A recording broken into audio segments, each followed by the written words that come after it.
Méga promo Mondial Sport. Les 3 maillots sont maintenant disponibles à 12 000 francs, mais la livraison est payante. Donc, ñetti maillots yi 12 000 francs, mais livraison bi da ngay fay. Pour plus d'informations, visitez le site mondialsportsn.com wala ngeen contacter le numéro WhatsApp 77 059 99 84. Mondial Sport, leader de l'équipementier au Sénégal. Et maillot avec des shorts, maillot plus culotte, c'est à 8 000 francs chez Mondial Sport. Donc, des prix défiant toute concurrence.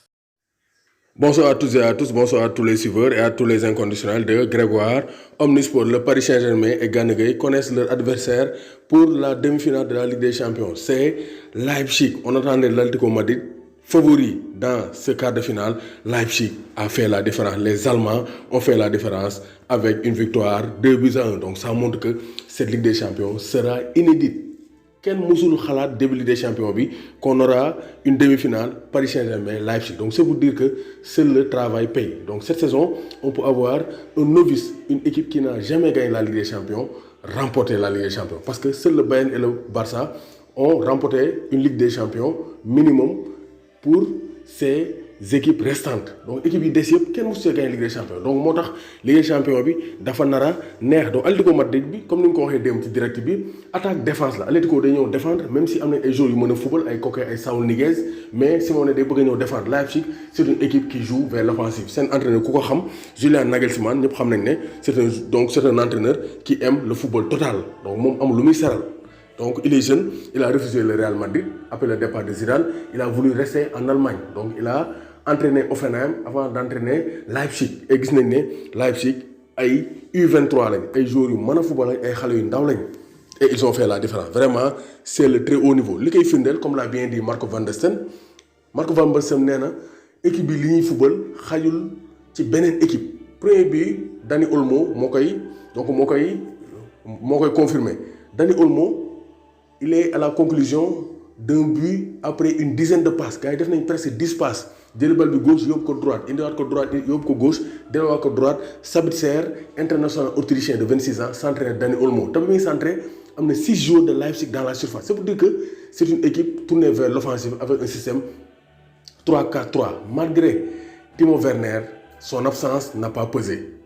Timo Werner, moi c'est le meilleur buteur, mais absence un peu parce qu'il y avait du cœur, il y avait de la jeunesse, il y avait de la fougue, et la jeunesse renverse l'expérience de Diego Simeone. Même si Joao Félix, il a fait une bonne entrée, il a provoqué le penalty. Le penalty bobu, il est renvoyé au penalty de Sadio Mané face à la Colombie. Sadio Mané dafa dugal tànkam mais Davinson Sanchez dafa laal bal mais bi Joao Félix dafa xañ bal bi défenseur bi.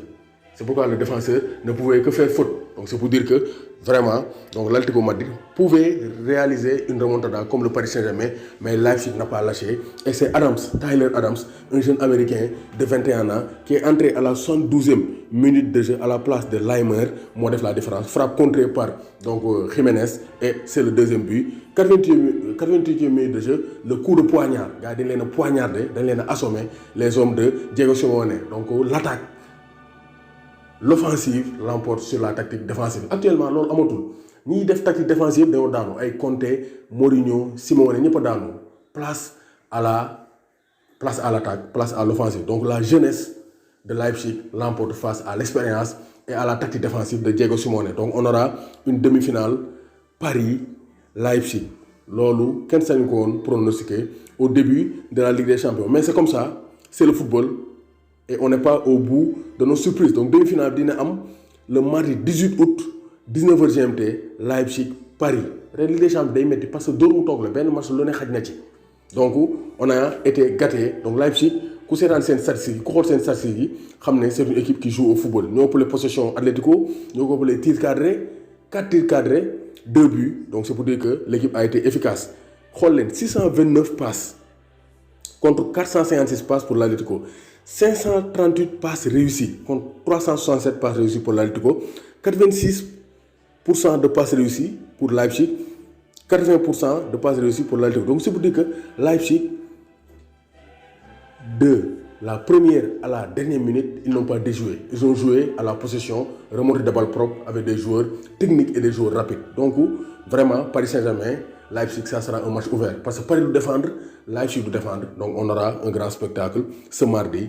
Demi-finale de la Ligue des Champions, Leipzig-Paris. Aucune des équipes n'a une fois jouer une finale de Ligue des Champions. Et Paris a l'occasion, et Leipzig, de disputer la première finale de Ligue des Champions de leur histoire. En tout cas, on aura un duel allemand entre Thomas Tuchel et Julian Nagelsmann. Leipzig, félicitations et nos encouragements aux Colchoneros. Le football porté vers l'offensive triomphe face à la tactique défensive. La meilleure façon de défendre, c'est d'attaquer.